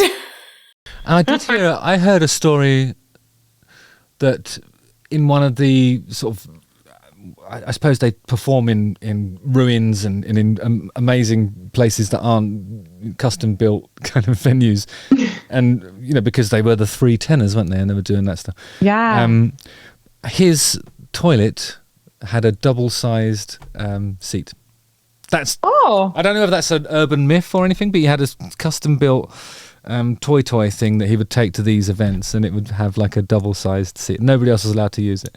I have no idea, but one of the things that I think is really cool about him is he had vocal nodules, took a year off, came back to it, really worked through it. So that's an example of an amazing, amazing singer that just worked through the problem. I don't think a lot of people get scared of vocal injuries. They can be scary, but ultimately it's almost hard to be a full-time professional singer and never have any problem come up. Like football stars don't do it, so singers shouldn't do it. Well, it's possible, but it's very rare. So, but Pavarotti, he just gives me shivers. That's got to be one of the most incredible voices. Mm-hmm. Absolutely, I totally agree. But I wonder if, like, because he was quite dedicated to eating a lot of food.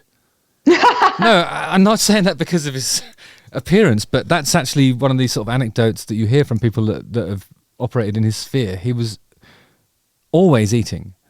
And I wondered if that goes back to some of that thing we were talking about with ballast. I mean, if that was something that he was doing as a deliberate support mechanism for his voice. You know? I don't know. Maybe.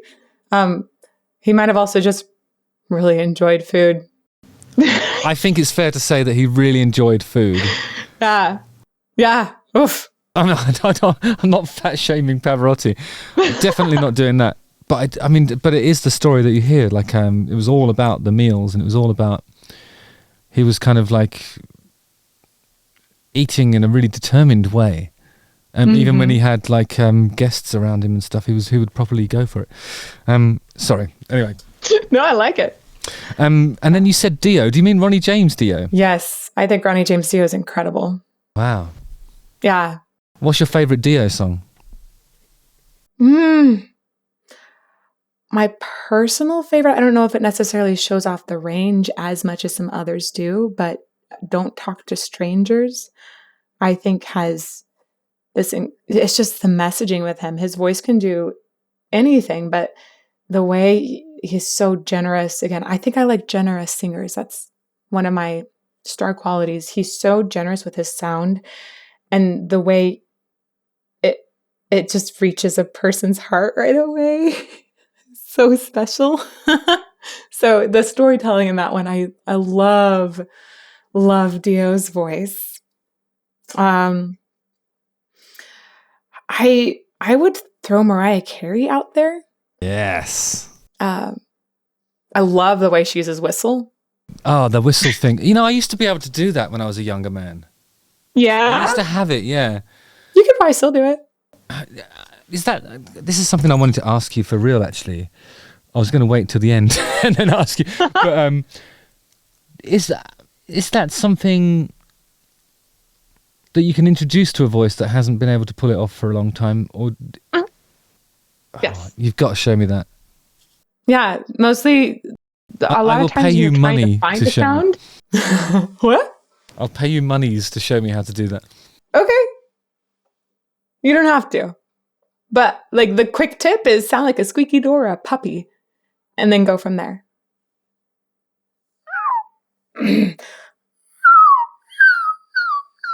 Right, that kind of sound. I can't get up there. It does. There's a little more compression that'll happen here. So when we see it on a scope, often we'll see the epiglottis is. This is going to make more sense. I have a very large model of a larynx right beside me. And this thing, if we look down in it, down there, those are your vocal folds. And I love, there's like this little bead that like makes them open and close there. Like that's... I've got something like that under my bed. Oh, sorry. Amazing. So when we see down a scope, like there's a camera that's pointing this way. When we see whistle register, this epiglottis, which I'm going to just take out of there right now, it comes apart. It's like it kind of flips over, so it's obscuring the view of the vocal fold. That's really interesting. So you know the bunch of constriction in the top part of the vocal tract, and then what we think is happening is that there's just a small portion of the vocal folds that are going wacka wacka wacka. So sometimes people actually need to try and find that whistle, first of all, with not a ton of air pressure, but constriction. Amazing. Constriction. Yeah. I'm writing that down. Constriction. The other thing I was going to say about Mariah Carey is that I have a friend who used to really make me laugh. He'd listen to Mariah Carey and then he'd say like, "Come on, love, decide on a note and go for it, for God's sake." She does sing a lot of notes. She does, doesn't she? But she's the queen of doing the runs and all that sort of stuff, isn't she? Yeah. Have you met her? No. You will. I hope so. I would love to. You should get her on your show. That would be really cool. Yeah. It's she's an incredible singer. Right? And I love All I Want for Christmas Is You. It's a great one. It really is. Rock out to that. Yeah. And you know, the thing that I'm always startled by, when she does that song, you listen to it and you think, okay, this is going to be like a Lieber and Stoller or somebody's written this. But it's not. It's her. She wrote that. Music, lyrics, everything. She's just, yeah. That's a good point. It's really rare to have somebody who is so extremely adept vocally be able to write great music as well. Because often they focus on one thing or another to become that incredible at it. But also there's sometimes just natural talent that will end up kind of dwelling on both of them, like you have. Well, of course that's true, but yeah, I mean, I feel like with Mariah Carey, it's one of those voices. You imagine it to be just the pure instrument, like she's such a virtuoso. It's very, very difficult to then come to terms with the fact that it's only a tool to express her songwriting. Do you know what I mean? Like, it's like, how can it be that? I mean, how amazing would she be if she wasn't a songwriter as well, you know? Would she be even better, maybe? Who knows? Wow. That's hard to imagine. Yeah, I mean, because I have too many things to think about. I always concentrate on guitar playing. That's the thing I practice. Singing, I just do it, you know. And I know I should probably spend more time thinking about it. Now you've said that thing about constriction, I am going to constrict the living shit out of my vocal cords until I can get something that resembles a dog whelping at a door. There was something. So this last weekend, I was doing this very grueling, intense recording sessions for like teaching harsh vocals with a couple colleagues, Chris Lipe and Will Ramos. And one of the things that we found was this inhalatory technique to help with a certain kind of harsh vocal where you go, and you do that on the way in. And I realized when I was doing that it actually is not that different from, it's not that different from the same area that's constricted for whistle. Cool. For me. So maybe that's a little window in, I don't know. I mean, I've found the same thing with whistling as well. Like, I became quite adept at whistling as a younger person. That's since it was, and I can do all this sort of bird call stuff in and out. I don't know. The local swamp life often gather at my house when I'm practicing. I'm going to see if the inhalatory whistle with my lips, I'm going to see if that improves my whistling overall. Thank you. No, yeah, you're welcome. It's the least I can do now you've given me all this constriction stuff. Okay, so we're up to Mariah. Who's number 4, do you think? Ooh. And I don't necessarily think that these are in particular order. I'm going to put Mariah 1 because there's a good chance she'll come on your show. The ones who have departed, I will put 4 and 5. Okay. And then another departed. I think that Ella Fitzgerald is one of the most incredible. And I don't know, by the time this gets out, I don't know. I'm working on a deep dive on her on another channel I have called The Singing Hole, where we go into like even more nerdery of voice. So I have a big analysis on her that I've been working on for a few months. And I chose her because, I mean, Queen of Jazz, but it's a huge range, but I just love the way she has so much clarity in her enunciation and so much style, the way she can take any tune and make it hers, the way she literally developed and created what we consider scatting. It's like that. I have so much respect for everything that Ella Fitzgerald has done. Yeah, that's a great choice. Yeah. I'm also trying to hit different genres here. So I'm like, okay, I've got some opera, I've got some rock, I've got some pop, some jazz. Where do we go from here? I don't know where we go. What's my fifth one? Well, at the moment you've got Mariah at number 1. The next person that you say is number 2. I've put Ella Fitzgerald at 3. I've taken the liberty of putting Pavarotti at 4 and Dio at 5, just because I'm trying to help you out. So I think you should choose somebody living. Oh, someone that's living. That's what I think you should choose. Yeah. Oh no, actually, hang on. Let me ask you. What's your view? And I know you've done some analysis of Chris Cornell's voice, but what about Jeff Buckley? Have you ever thought about him? Oh my gosh. He was actually the first artist analysis that I did on the Singing Hole, that other channel. And he's got to be one of the most underrated singers, but dead. But died way too early. Yeah, well, number 6 right. Then. Number 6, we've got, can I put Jeff Buckley in at number 6? Please. I love Jeff Buckley. Oh man, I have another dead person that's going to have to go. This is probably number 2, Freddie Mercury. I mean, I know, but like, how can you get around it? It's just. I mean, I have him tattooed on my hand, so. Right, so you can't get around it. But, yeah, wow. But isn't it alarming that out of the current crop, only one of them's making your top 7 at the moment? I know. If I was to tell you about the top current singers, part of the reason I don't put most current singers in there is because they haven't finished their career yet. What's the whole span of it? It's amazing. Like Jeff Buckley made such a huge impact in such a short time.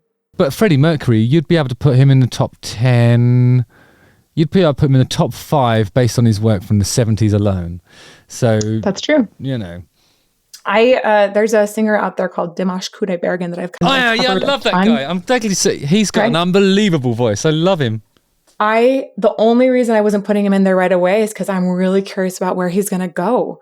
But his voice is insane. That Canadian, there was a Canadian musical that he sang that song from. Oh my gosh. Yeah, I know what you're talking about. I don't remember the name of it. I think I've covered something like 40 songs. It's just his performance is outstanding, and I've never really been into musicals per se, but it was just fantastic. He's got like a 6 octave range or something crazy. Enormous. Like, I swear he does something that's whistle, but it's like whistle on crack, and it almost sounds like a pig squeal the way he does it. It's nuts. But then he also plays with subharmonic. It's the pig whistle. Dimash is. It's the pig whistle. Yeah. Right. I don't know. There's something crazy up there. So tell me, how do you spell his surname again? Kudaibergen. It's Q. Though sometimes they'll spell it with a K. The Kudai, I think it's Daiberg. Kudaibergen. And it was. I think it's Ian. It was the song that I saw him doing was something about an extraterrestrial. So it's from a musical. And it's about like. What was it called again? It was French. It was French. SOS is what you're talking about. Yes, that's right. SOS. Yeah. That's an entry point for him for a lot of people, and it's one of his most performed songs.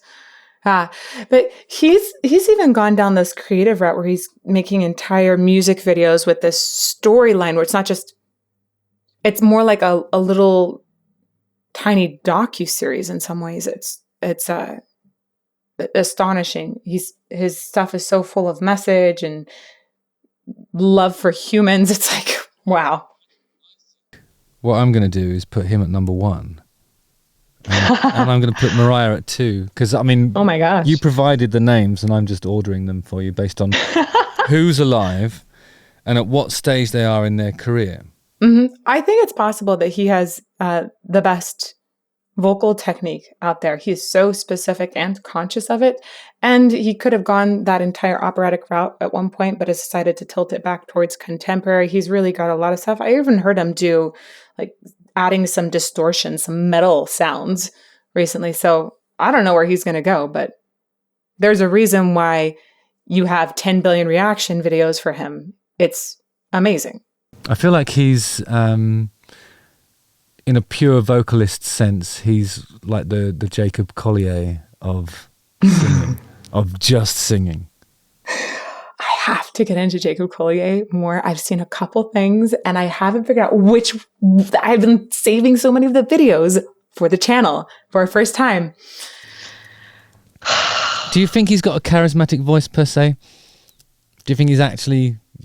I think he's charismatic. He is charismatic. Absolutely. I completely agree with that. He has a unique charisma. I'm asking you specifically about his voice. Well, I've not done my first deep dive analysis on him, so I really couldn't say on that one. I've heard a couple things and went, oh my gosh, I have to cover him, and then essentially saved my ears, which I literally am listening to things for the first time, which is why I don't know you and your brother apart very well at first. People make that mistake a lot, and I have to step in and say, no, that's not me. I'm me. He's the other one. The other one. It's the other guy. Amazing. Oh, that's a brilliant top 7. I'm so glad you said Dimesh, actually. It's awesome. So, do you think, and this is another question from one of my enthusiasts, is there such a thing as a bad singing voice, or can any voice be taught and trained to sing well? Is it an innate ability? Nature versus nurture, I think, is what they're asking there. Yeah. I think there is such a thing as a bad singing voice, but it happens extremely rarely. If somebody is 100% truly tone deaf, it's going to be hard to carry a tune. You could go... I don't want to mention any names, but I was concerned when raising my daughter because I feel like... How can I put this? I feel like there may be some genes in the pool that come from somebody who is abjectly tone deaf. And I, of course, am not that. So I don't know, is that fair to... I'm not sure. No, probably going to get edited out. But I mean, I felt like when I first realised my error was when I heard... sorry, forget about me for a minute. Let's talk about my friend Jason. Jason...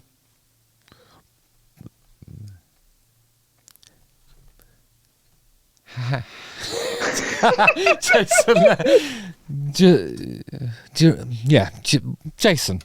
He married someone, a delightful individual at first. I'm just kidding. And then, but that person could not sing,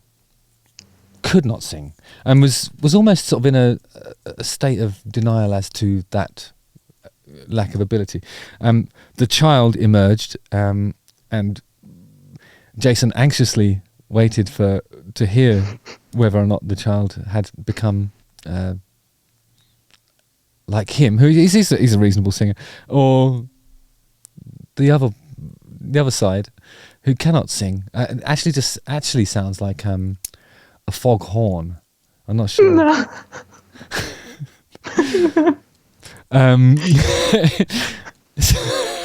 So I'm wondering, and then Jason began to notice, like when the child was singing along to stuff early on, tended to naturally hit like a third harmony over, but weirdly adjusting to the pitch. So it's kind of like an innate harmony that was happening, and he wasn't sure whether to be relieved or concerned, really. But more recently, as the confidence of the child has grown, Jason's observed the child singing right on the money and properly hitting the... Yeah, imagine. Oh my God, I can't explain the relief, because that could have gone either way. And he didn't recognise just how perilous these waters were until well into the pregnancy. And I don't know, do you think that's something that's like tone deafness is something that can be inherited in that way, or is it something that's caused by like a hearing issue or something like that? Yeah, I think that true true tone deafness is extremely rare. And usually when people speak, you'll notice it there, where they don't have the normal fluctuations. Otherwise, people do have a sense of pitch. They just need to train it and probably get out of their way to train it too, because it can be difficult to hone in. You got that emotional aspect again. Do you think about places that have tonal languages? So often children actually have perfect pitch because they grew up around that sound. And so they've developed that just automatically. I think just about anybody can improve pitch. How quickly they improve pitch is maybe more related to talent or early exposure to music. I think then pretty much everyone can learn to sing. It depends on how fast. And not everyone is going to have what you consider a beautiful natural tone quality. And I think then you have to either say, when you want to learn to sing or learn to sound beautiful, do you have a specific voice you're aiming to sound like that is really far from yours? You might not get there. Or are we going to talk about somebody like Geddy Lee, who has a very particular sound that fits into the slot perfectly for what he was going to do? Some people hate his voice. I personally love it. And I think that was just the right thing for Geddy's voice.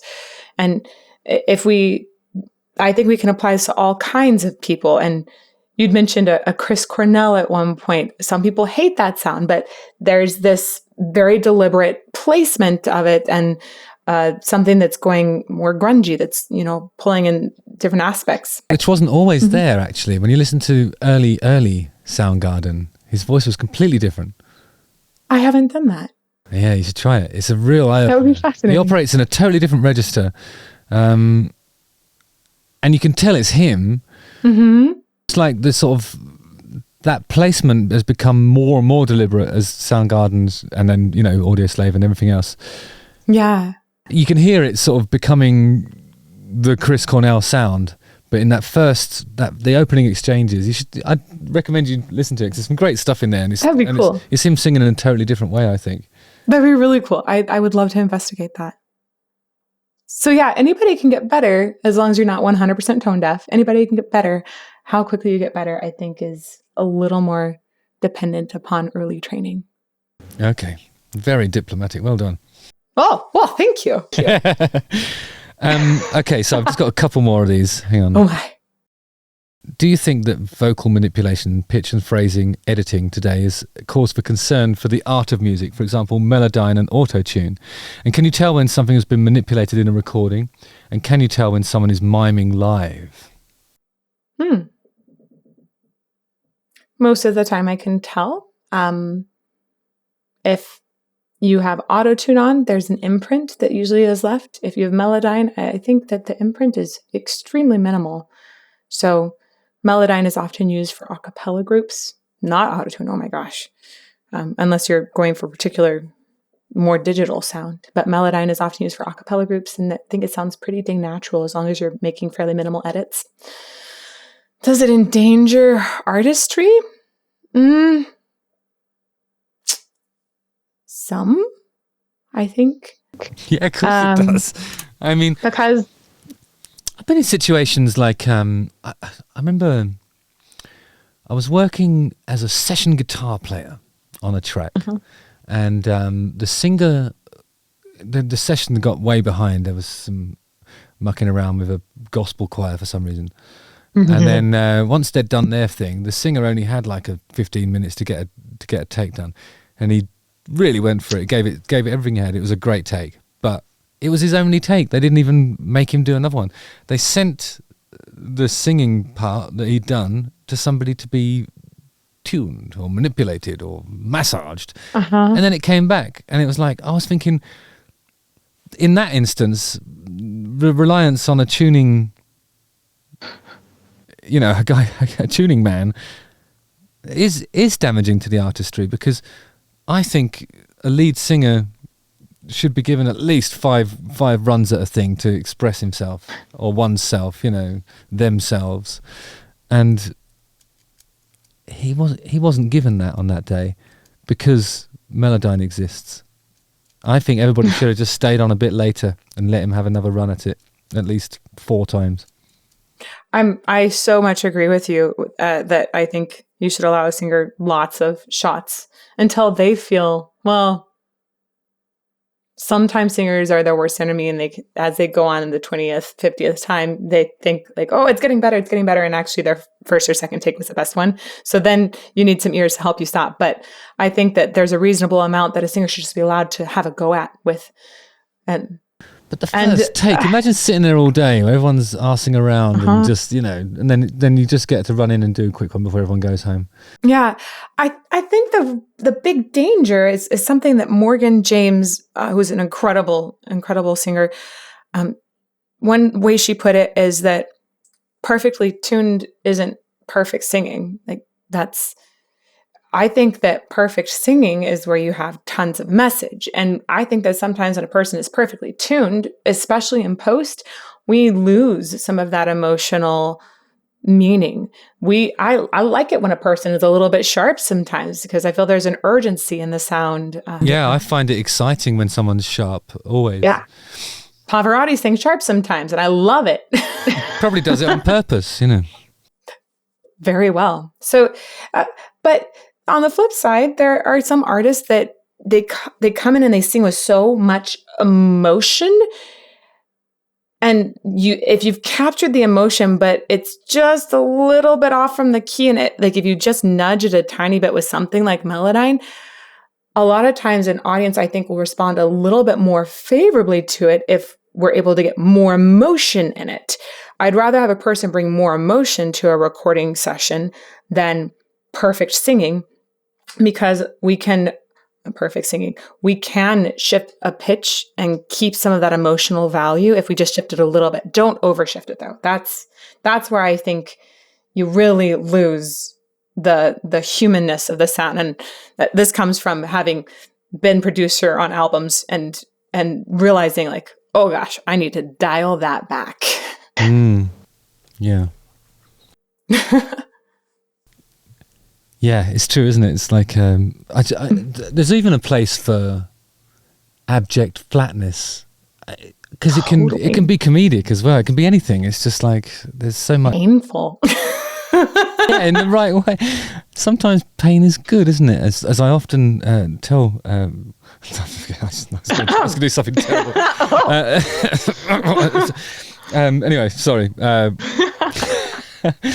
I've got 3 more questions from the thing, but I've got a question for you. Good. So in my research, I counted 18 languages that you'd sung in. Did you really count them all? I didn't count them, no. My producer counted them on my behalf and listed them as 18 languages. Have I got that right, actually? Yeah, 18 languages. It's 18 or 19 at this point. I think I recently had added like Elven or something. Oh, did you? Okay, right. And you've sung at the Hollywood Bowl as well. Yeah. How was that? Which is it? Okay, I'll ask you 2 questions from a singer's perspective. What was your favourite place to sing? What was your favourite? My favourite. There's several. I've gotten this question a lot, and I feel like I always give several different answers. That's the correct way to approach it. Yeah, I know. It's like, because there's some really, really cool places, right?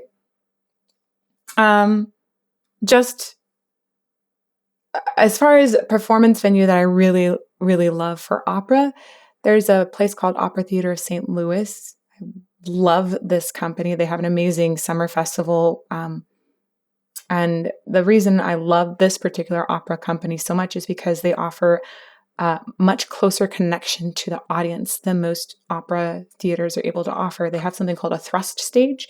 So instead of it being stage here, orchestra here, audience there, the stage actually goes out, and on 3 sides of the stage are the audience, and the orchestra is underneath it, which is kind of crazy. It kind of comes up this like gap that's in the middle, and the conductor is like, hi, down there. I love that the audience can feel the spit from an operatic performance there. It's intense. And then that's really interesting. I feel like, because that's my thing about rock and roll. That's what I always think sets rock and roll apart from anything else. It's a multi-sensory experience. You know, it's the smell and the spittle and all I want somebody's voice to shake my bones. Like, that's one of my favorite things about opera in person. It's why I love house concerts or small settings. I literally want to feel the sound waves emanating from them and making my body shake. Yeah. I love it. Yeah, that's the thrill of it, isn't it? Wow. So opera theatre in St. Louis is the thing to go for. Yeah. They have a great summer festival there. They usually do 4 operas at the same time. And if you're into opera or you want to check it out, you can go there. And they have this tent. There's a big outdoor tent where the artists come after the shows. You can meet them and mingle with them. It's very personal for opera. So it's really cool. Nice. I'm glad I asked you.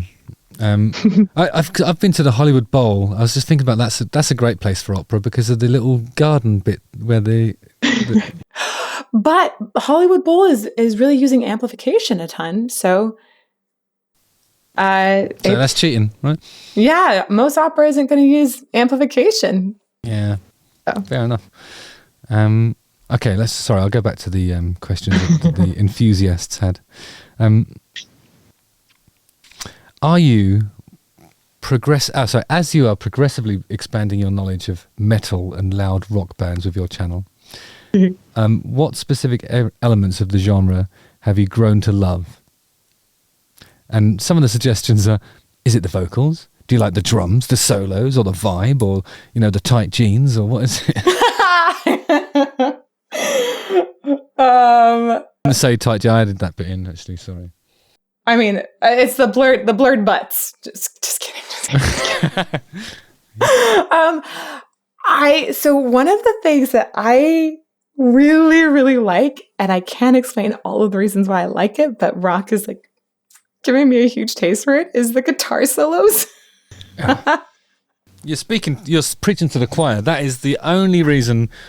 I'm sorry, that's the main reason why rock will always be the greatest genre of all. And okay, so Stevie Ray Vaughan is a recent thing for me. Okay. Mm-hmm. And I just.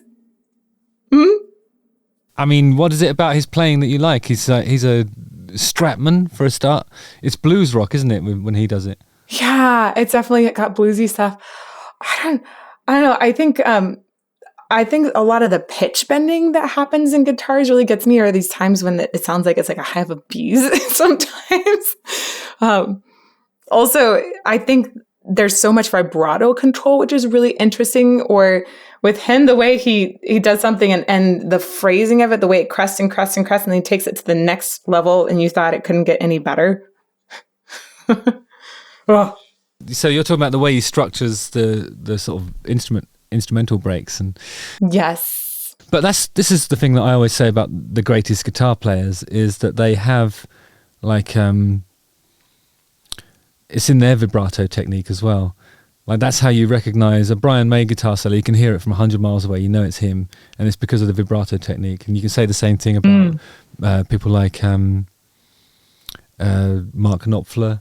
You can say it about Angus Young.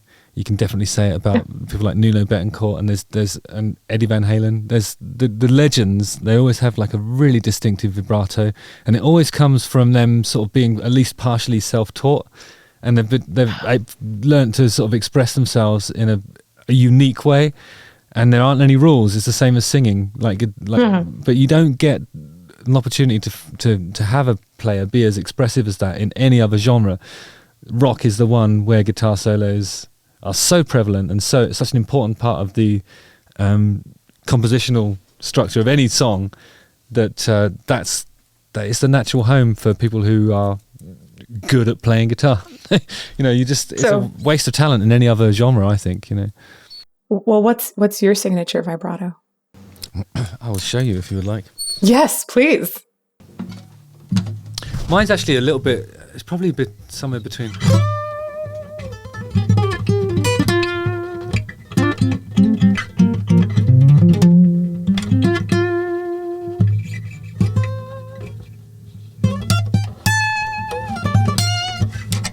It's a little bit between Brian May, B.B. King, and Angus. Oh. Somewhere between those three. And I mean, that is the thing. That's the thing that I think is the most difficult to teach. I think some people pick up a guitar and they have that. That's when I started playing, it was that. And my guitar teacher got really excited because that's the thing he can't teach. Wait, so vibrato for singing and vibrato for guitar are equally difficult to teach? Definitely. I would say that's one of the and it's also the I would say it's probably the most the aspect of singing that's the most distinguishable, but from one artist to another, And one of them, like timbre, is probably the thing that's most distinguishable. Okay, all right. I don't think you can apply that to guitar, though. I think because timbre is going to be determined by the amp that you play through, what gauge of strings you're using, and actually the guitar itself. And there's lots of different things you can do. I mean, you can put Brian May on a Strat, and it's not going to have his signature sound, but it will have his signature vibrato, and you'll know it's him. That's kind of cool. Yeah, it's pretty cool. Yeah. Sorry, got a bit carried away talking about guitar solos. I got excited. I'm really excited about that because I want to learn more and more about guitar because of rock music. I've got to say, that was, for that question, what is it that you've grown to love? Guitar solos is the correct answer. So well done. Amazing. And then this is a weird question. It seems to be aimed at me. Is she aware that the vast majority of concert goers and music buyers are unaware that significant miming is occurring and that significant vocal editing has taken place on the recorded tracks? Yeah. Yeah, I think we're all aware of that, aren't we? Yeah. Okay, here's the last one. What is it that makes a voice nice to listen to? And they've put nice in inverted commas.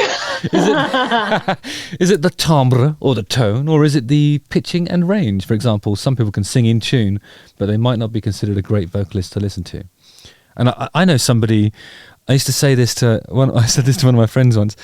He's singing in tune, but it doesn't sound like it should be, or something. You know what I mean? Some people have got such a nasty timbre that it can be perfectly pitched and still bloody awful.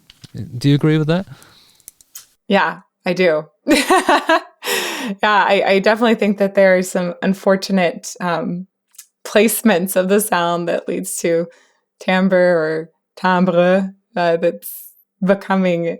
The correct pronunciation is timbre. Timbre. Timbre. And yeah, sometimes you'll get a sound that just is a little grating, I think, like nails on a chalkboard, but in tune. So I think it's a combination of being able to sing in tune and being able to craft color on the voice that is what you want for a specific purpose.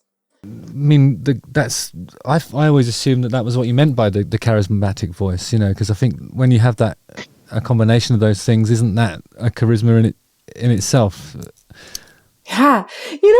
I have so many people that think I named the charismatic voice after myself. And I think it's so weird because I was thinking, we're going to go look for charismatic voices and talk about them on the channel. That's people thought that I was... Yeah. I didn't... Okay. I was like, that was not a me thing at all. I never would level that. Yeah, I charismatic, like that. I feel that takes it a step further. I feel that if it's going to be charismatic, it has to connect. That's the thing that I would say is a more defining quality. I think about Johnny Cash and Hurt. His cover of Hurt is one of the most connected songs that I know of. That cover is incredible. But Rick Rubin produced that one. Really? I don't know. I'm asking the question, actually. I thought you might know. I don't know. Let's have a look here. I'm not as good about remembering names of producers. Did Rick... I'm actually going to type that in. Did I think that might be it, though. Produce Hurt? Yeah, I think he did. Look at you. Yeah. Look at that call. Nicely done. So that's it. Yeah, I mean... But I think that's Rick Rubin's style, isn't it, to sort of extract the charisma. Mm. You know, that's what he does. And I think there's loads of people that disguise. I think some people produce things in such a or not in a kitchen sink way, where there's just their production touchstones are probably people like Phil Spector, and it's just everything gets homogenized almost if there's too many things, too many elements to it. But all you really want to hear is the pain in that performance. Yep. You know? Yeah, I feel like more than anything, a great producer is a great psychologist. Yeah. And it's about the questions they ask. It's not about the engineering. Mm-mm. They have to be a master at engineering, but then they're able to tweak things and say, okay, where does our focus need to be drawn? Yeah. That's incredible. So you've produced records. Yeah, I've done some production. I've been head of a CD that I did at one point, which was all about video games and like a concert setting. That was really fun. And so I did a lot more work with video games at one point. But I also have worked just cleaning vocals, if you will, for multiple different genres, people. And I don't do that work currently, but I did it enough and recently enough that I think I have a pretty good gauge on when things can be tuned without us knowing. And, things that you can also do in a recording booth to really help a singer to get their best performance, things like that. I feel like it's enough that it really influences what I do now without me saying, I'm going to go produce everybody's record. It's like, I think when you're a vocalist and then you're in that booth and things are not going your way, there's so much frustration that just escalates and makes everything way worse. Yeah. And you fall out of love with singing with the wrong producer. Yeah. So this is at one point when I was making a couple shifts in life, ended up really deciding that I was going to go more the YouTube route about that time. But around then, I very strongly considered just saying, I'm going to be a vocal producer, because I think in the recording booth and working with the right producer, the right producer can really help an artist get the most incredible sound possible. Help them get it out to the world. And it's such a shame to me when somebody gets in a booth and shuts down, or there's something that's not going right and their message isn't heard. So I think we need to have more people that are very specifically vocal producers. I like when I'm in a booth, I like a really, really heavily compressed vocal sound with no reverb. I don't want to rely on anything to give me vibes. I want all the vibes to come from my voice. Oh, that's cool. How much do you like your voice piped back in? I like a little bit of it. A tiny amount, and I want all the guitars and everything else and where it sits. And then if I want it to be more prominent in a thing, I want myself to sort of push it so it's sharp, and then it creates a dissonance that makes it pop out. Yeah, I want to be able to give whoever's mixing it something that's already doing the job, because I don't like tuning of any sort, really. That's my thing. I just don't like it. That's so fair. And I think that some voices do better without any tuning whatsoever. I think because I think of my operatic background, for me, it's essential when I'm in a booth to be doing this the whole time. Yeah. I can't just listen through headphones because I have so much feedback trained from my ears in a room. Yeah. So it's amazing. I'm going to take everything you've said today and think more carefully about how I live my life. Oh my gosh. Please don't make any huge adjustments, because I love what you do. Yeah. It's not good enough, though. I'm aware of that. It's incredible. I'm going to sing my theme tune.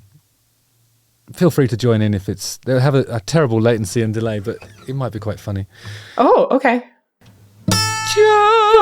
Justin. Right. Oh, that's nice. You do it. Oh, no.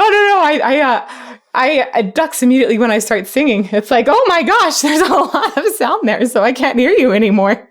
Yeah, okay. Well, I'll do it and then you do it. Justin Hawkins rides again. Again. Justin Hawkins rides again. Again.